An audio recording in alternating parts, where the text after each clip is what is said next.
Мешіт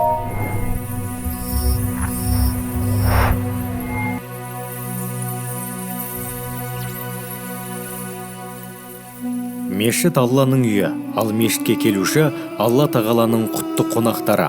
Дін мен дәстүріміз бірге қиылысқан, әдемі үндестік пен үйлесімділік ұштасқан үшінші мегаполисте Сейітжан Қари Есжанұлы атындағы үлкен мешіт бар. Бұл мешіт қаламыздың ғана емес, Орта Азиядағы ең көрнекті рухани бағыт-бағдар беретін орындардың бірі.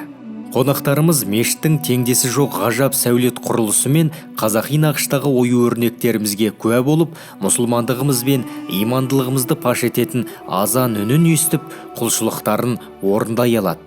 Ауқымды кітапхана қорынан ғұлама ұстаздардың біліміне сусындап, жан тыныштығына бөленеді. Салт дәстүрімізбен ислами шариғат бағдары бойынша барлық іс-шараға арналған. Неке қию залы, балрум, конференция залы орналасқан.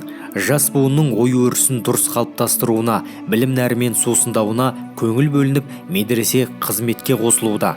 Сейітжан Қари Есжанұлы атындағы үлкен мешіт Шымкент қаласының жаңа әкімшілік іскерлік орталығында орналасқан. Бір мезетте 12 мың адам мінәжат ете алады. Бір мезетте 12 мыңға жуық жамағат бас иетін зәулім мешіт Гиннестің рекордтар кітабына енбек.